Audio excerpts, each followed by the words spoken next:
काल गणना के लिए पंचांग की जरूरत पड़ती है।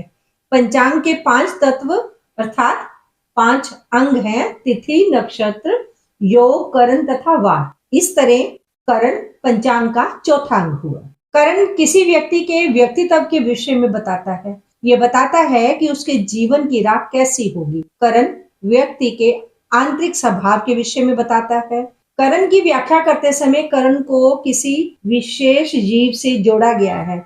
व्यक्ति का स्वभाव कुदरती तौर से उस जीव के स्वभाव के अनुसार ही होता है। यह अलग बात है कि उसके घर का परिवेश, उसके आसपास का माहौल, जन्म के समय के ग्रह नक्षत्र, उन ग्रहों की युतियां या दृष्टियां, व्यक्ति का अपना दृढ़ निश्चय उसके स्वभाव को काफी हद तक बदल देने में सक्षम होते हैं। किंतु परमात्मा ने उसे जन्म के समय भीतर से किस प्रकार के स्वभाव को दिया है, ये बात करण से पता चलती है। केवल राशि, नक्षत्र और ग्रहों से ही किसी के स्वभाव को पूर्णतया से नहीं जाना जा सकता। उसके लिए योग, कर्ण, गोलार्ध, दक्षिणायन, उत्तरायण, ऋतु, दिन, वार, इन सब की भी पूर्ण जानकारी होनी चाहिए। राम राम साथियों, कैसे हैं आप? साथियों, मेरा नाम वीना कपिल है। ज्योतिष क्योरी चैनल पर आपका हार्दिक स्वागत करती हूँ। साथियों, हम कर्ण के बारे में संपूर्ण और सारगर्भित जानकारी लेंगे। हम जानेंगे कि कर्ण क्या है, कर्ण कितने प्रकार के होते हैं, कर्ण के मुहूर्त में क्या उपयोगिता है, पंचांग के चौथे अंग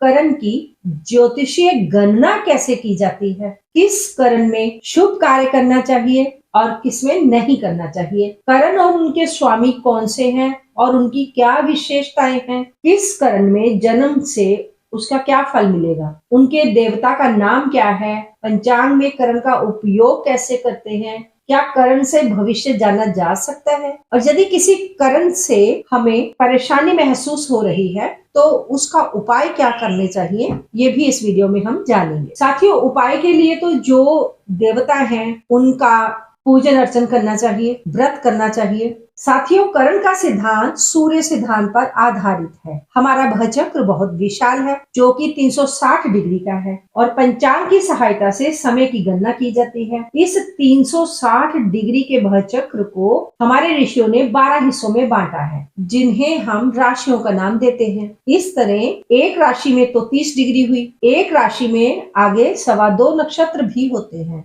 और पूरे भवचक्र में कुल 27 नक्षत्र लिए गए हैं। हालांकि नक्षत्र तो बहुत से हैं। इस तरह एक नक्षत्र की दूरी 13 अंश और 20 कला होगी। इससे भी कम दूरी एक तिथि की होती है, क्योंकि एक तिथि में 12 डिग्री की दूरी मानी जाती है। तिथि को भी और अधिक सूक्ष्मता से समझने के लिए तिथि के आगे 2 भाग किए गए। तिथि के आधे भाग को कर्ण कहते हैं। इस तरह आपने देखा कि एक तिथि में कुल 2 कर्ण आते हैं। इस तरह फिर एक कर्ण 6 डिग्री का हुआ, क्योंकि महीने में कुल 30 तिथियां होती हैं, तो 30 तिथियों में हर रोज 2 कर्ण आने से महीने में 30 गुने 2 60 कर्ण हुए।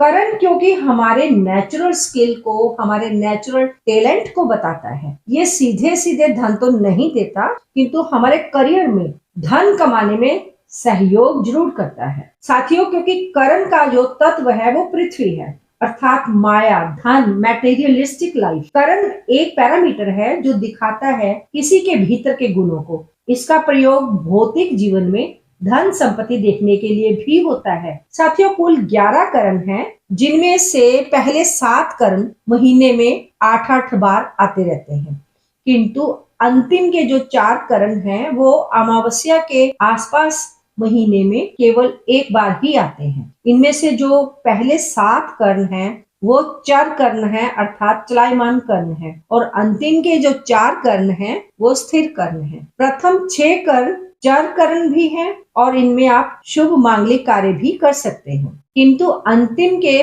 5 जो कर्ण हैं वो अशुभ हैं। उनमें से एक तो चर कर्ण है और बाकी बचे हुए 4 स्थिर कर्ण हैं। इन अंतिम 5 कर्ण में पितृ कर्म करने अच्छे माने जाते हैं। जो विष्टि नाम का कर्ण है उसी को भद्रा कहा जाता है, और भद्रा यदि पृथ्वी पर हो अर्थात सन्मुख भद्रा में शुभ कार्य नहीं किए जाते। अमावस्या से एक दिन पहले जो तिथि आएगी उसके प्रथम आधी तिथि में तो विष्टि नाम का कर्ण आता है और उसी तिथि के दूसरे हिस्से वाले भाग में शकुनी नाम का कर्ण आता है। फिर अगले दिन अमावस्या है तो चतुष्पद नाग का पहले हिस्से में और नाग नाम का कर्ण बाद वाले हिस्से में आता है। अमावस्या से अगले दिन के प्रथम आधे हिस्से में किंस्तु घन नाम का कर्ण आता है। हमने देखा कि ये पांचों अशुभ कर्ण अमावस्या के आसपास ही आ रहे हैं। उसके बाद शुक्ल पक्ष की प्रथम तिथि के दूसरे हिस्से में तरतीब से फिर बब, वाल्व, कौल्व, तैतिल, गर, वनिज और विष्टि, ये सातों कर्ण बारी बारी से आते रहते हैं। जैसे विष्टि कर्ण खत्म हुआ तो फिर अगले रोज बब कर्ण की बारी आएगी। इस तरह कुल मिलाकर महीने में 4 बार शुक्ल पक्ष में और 4 बार ही कृष्ण पक्ष में ये कर्ण आते रहते हैं। लेकिन शकुनी, चतुष्पद, नाग और किंस्तुघन, ये अंतिम 4 कर्ण केवल महीने में 1 बार ही आते हैं, वो भी अमावस्या के आसपास। ये जो कर्ण है इनकी तरतीब हर बार इसी तरह रहेगी। शुक्ल पक्ष से जब शुरू होगा तो किंस्तुघन पहला होगा, फिर बब कर्ण आएगा, फिर वाल्व, फिर कौल्व, तैतिल, गर, वनिज और विष्टि। उसके बाद फिर से बब, वाल्व, कौल्व, तैतिल, गर, वनिज और विष्टि और बाद में शकुनी, चतुष्पाद, नाग और किंस्तुघन आएगा। साथियों, अब हम जानेंगे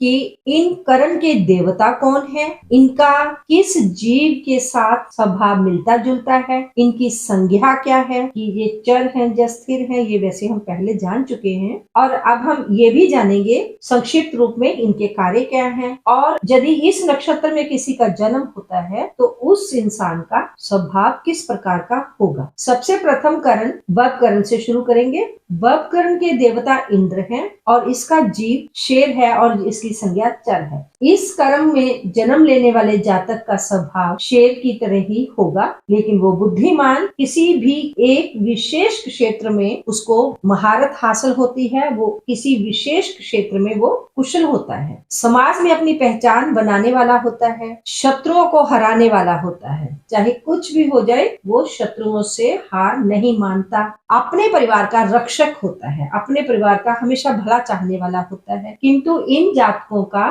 बचपन और बुढ़ापा तो कष्टकारी बीतता है, मध्य अवस्था इनकी काफी अच्छी होती है। इन जातकों को जंगल इत्यादि कुदरती स्थान बहुत पसंद होते हैं, वहाँ इनको आनंद महसूस होता है। अब हम जानेंगे कि वाल्व कर्ण वाले इंसान कैसे होते हैं। वाल्व कर्ण का देवता ब्रह्मा है, इसका जीव चीता है। चीता एक बहुत फुर्तीला जानवर है और इस कर्ण की संज्ञा चर है, अर्थात ये चलायमान है। इस कर्ण में स्वयं का अध्ययन करना चाहिए, अपने विषय में अर्थात स्वाध्याय करना चाहिए। इस समय दान धर्म किया जा सकता है और इस समय धार्मिक कर्म करने अच्छे माने जाते हैं। जिन जातकों का इस कर्ण में जन्म हुआ होता है उनका स्वभाव किस प्रकार का होता है। वे जातक बहुत फुर्तीले होते हैं, गजब की फुर्ती होती है उनके अंदर। सुरक्षा के प्रति वे हमेशा जागरूक रहते हैं, भाग दौड़ के काम करने वाले होते हैं और ऊंचे स्थान पर रहना इन्हें बहुत पसंद होता है।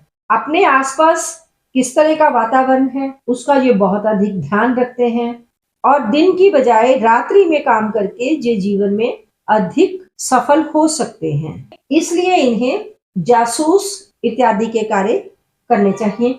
जीवन साथी के कारण ये अक्सर परेशान रहते हैं और अस्वस्थ भी रहते हैं। साथियों, अब हम जानेंगे कौल्व कर्ण के बारे में।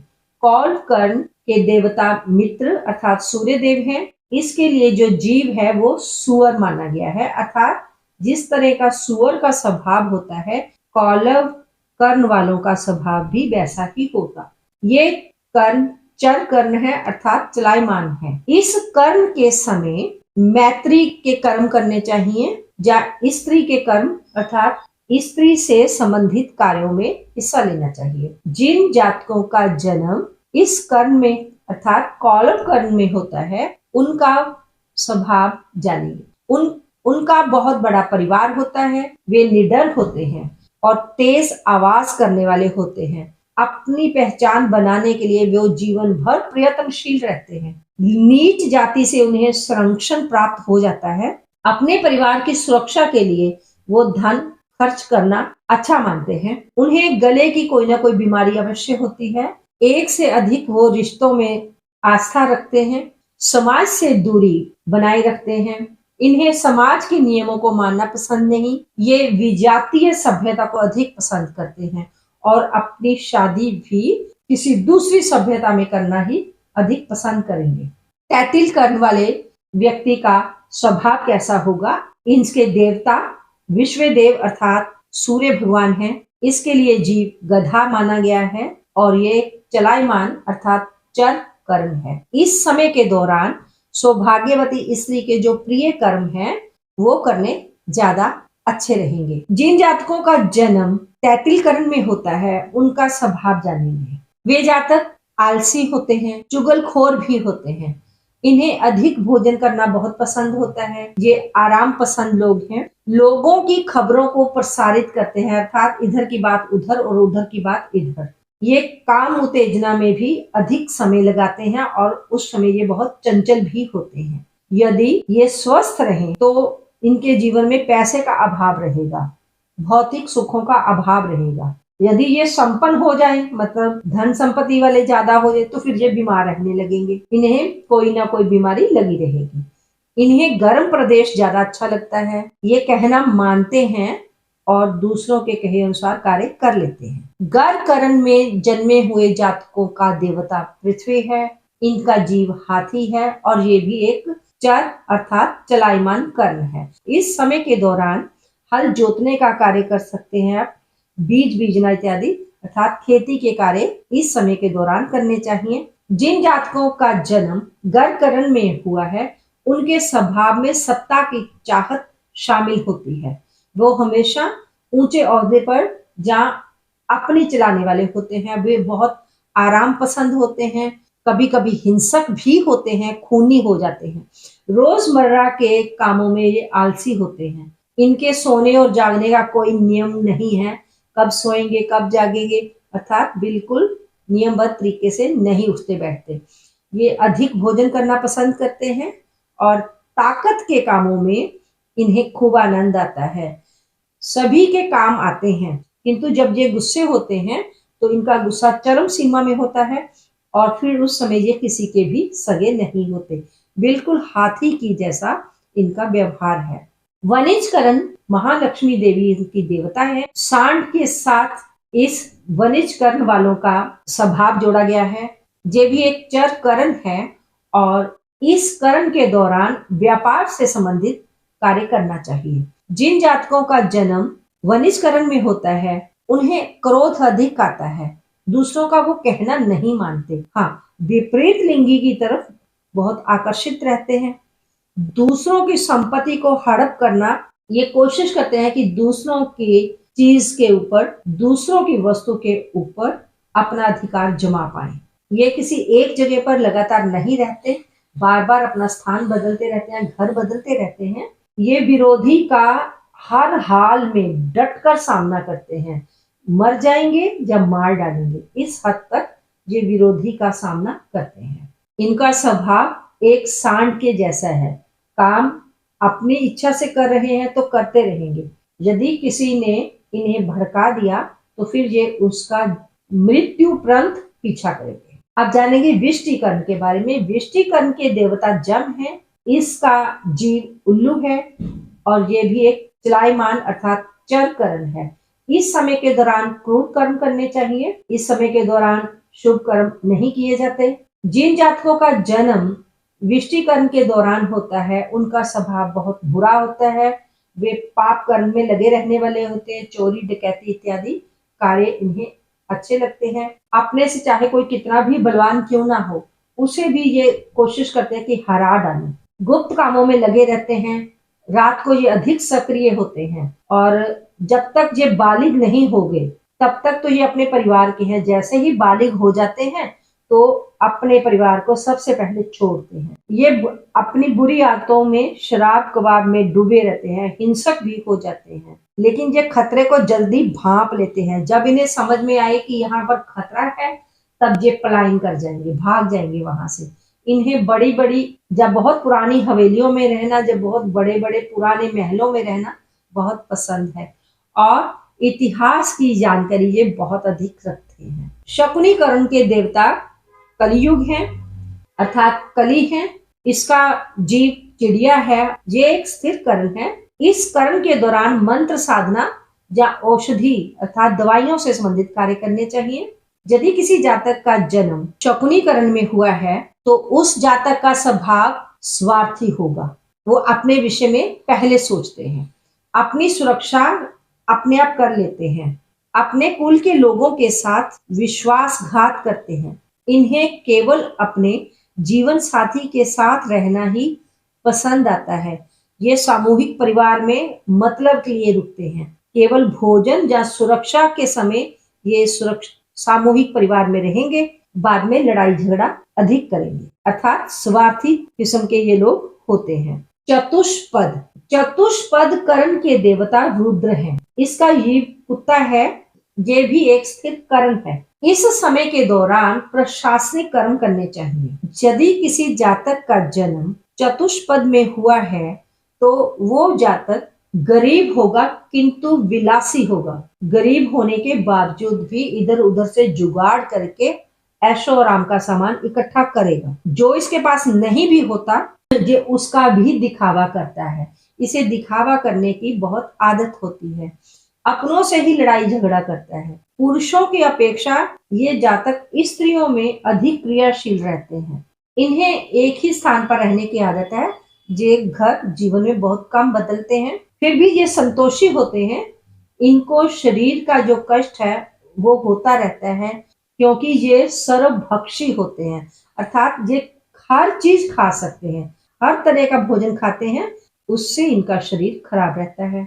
नाग नाम के करण के देवता सर्प हैं और इसका जो जीव है वो भी सांप ही है। ये एक स्थिर करण है। इस करण के समय के दौरान विष से संबंधित या रासायनिक कार्य करने चाहिए। यदि किसी जातक का जन्म नाग करण के दौरान हुआ है तो उस जातक का स्वभाव अच्छा होता है। वो स्वाभिमानी होता है, वचन का पक्का होता है, उसके पास जीविका चलाने के लिए बहुत से साधन होते हैं, गुप्त रूप से कार्य करने वाला होता है, बोलने में कड़क होता है, समाज में जिसे जीवन में एक बार देख लेता है उसे फिर ये कभी भूलता नहीं, ये उसे हमेशा याद रखता है। सिचुएशन के हिसाब से ये स्वयं को बदल लेता है। जैसे सांप अपनी केंचुली बदलता है, ये भी सिचुएशन के हिसाब से स्वयं को बदलता है। ये अपना रूप और स्वभाव बार बार बदलता है। कभी कभी तो लगता है ये हर 6 महीने बाद कुछ अलग सा ही बन गया, किंतु जीवन में ये कुछ साबित करना चाहता है, ये बताना चाहता है,